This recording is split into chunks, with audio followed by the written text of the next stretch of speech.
Here are the top 10 stories in TV Platinum for November 21, 2025. The indigenous people of Biafra, IPOB, has rejected the ruling delivered on Thursday by the Federal High Court in Abuja, sentencing its leader, Nnamdi Kanu, to life imprisonment on 7 terrorism-related charges. In a strongly worded statement issued on Friday, IPOB spokesperson Emma Powerful maintained that Kanu committed no crime under Nigerian law, insisting that his agitation was rooted in the right to self-determination recognized by international conventions. The group accused Justice James Omotosho of ignoring Section 36, subsection 12 of the 1999 Constitution, which prohibits conviction for offenses not clearly defined in written law. IPOB further announced plans to brief the international community, diplomatic missions, and rights groups on what it described as the fundamental defects and illegalities in the court ruling.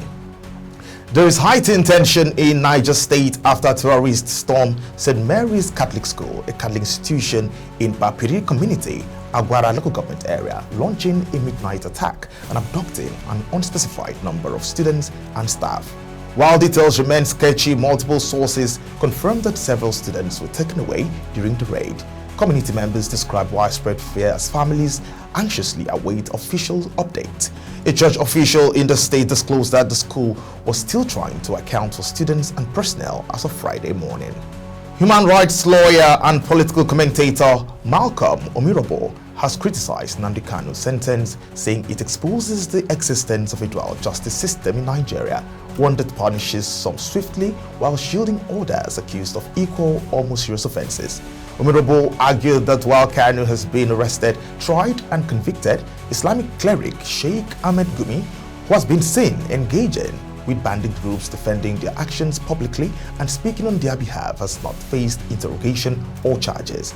He described the disparity as unconstitutional and inconsistent with Section 17, 36 and 42 of the 1999 Constitution as amended, which provide equal protection and freedom from discrimination under the law. The National Association of Nigerian Students NANS Joint Campus Committee, Kano State, has appealed to the Academic Staff Union of Universities ASUU to resolve its ongoing disputes with the federal government without resorting to another nationwide strike. In a statement by the association spokesperson, Modasir Dankaka, the board warned that students suffer the greatest impact whenever campuses are shut down, especially amid the current economic hardship and unstable academic calendars. The group urged ASUU to explore peaceful dialogue and creative solutions while discussions with government continue. Former Labour Party presidential candidate Peter Obi has reiterated that Nigeria cannot achieve meaningful national growth without serious and sustained investment in education. Speaking at the National Association of Proprietors of Private Schools NAPS International Conference in Umuahia, Obi noted that no nation can advance beyond the quality of education it provides its young people. He lamented long-term neglect in both education and healthcare, which he said has deepened insecurity, unemployment and economic decline. Obi praised private school owners for plugging the gaps created by inadequate government funding, noting that private institutions now account for over 60% of Nigeria's basic education sector. Former NNPP presidential candidate Rabiu Musa Kwankwaso may consider rejoining the ruling All Progressives Congress APC ahead of 2027 if the party is ready to mend its ways. NNPP chairman Hashim Dungurawa disclosed at a press briefing in Kano that the renewed warming of relations between Kwankwaso and former APC chairman Abdullahi Ganduje has not closed the door on political realignment. However, he emphasized that any move must involve genuine negotiation, insisting that the NNPP would not abandon its ideological principles or succumb to political pressure. A Lagos Special Offences Court in Ikeja has refused a fresh bail application filed by businessman Fred Ajudua, who requested release due to deteriorating health. Justice Mojishola Dada ruled that medical reports from the Lagos State University Teaching Hospital presented no new evidence compelling enough to grant bail. Ajudua is standing trial for allegedly defrauding Palestinian businessman Zad Zalav of $1.043 million. The case, originally filed by the EFCC in 2005, has seen several delays in judicial transfers before the defendant was rearraigned in 2018. The Senate Ad Hoc Committee on the Southeast and Northeast Security Summit has pledged renewed commitment to restoring lasting peace in the Southeast region. Speaking during the summit in Enugu, Committee Chairman Senator Austin Akubundu said the initiative held under the theme Strengthening Nigeria's National Security Architecture, Innovation, Collaboration and Resilience in the Changing World is part of national efforts to develop a more responsive and coordinated approach to insecurity.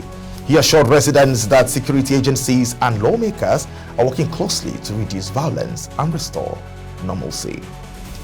Minister of Budget and Economic Planning Abubakar Bagudu has reaffirmed that President Bola Tinubu remains committed to long-term policies that secure the well-being and development of Nigerian children.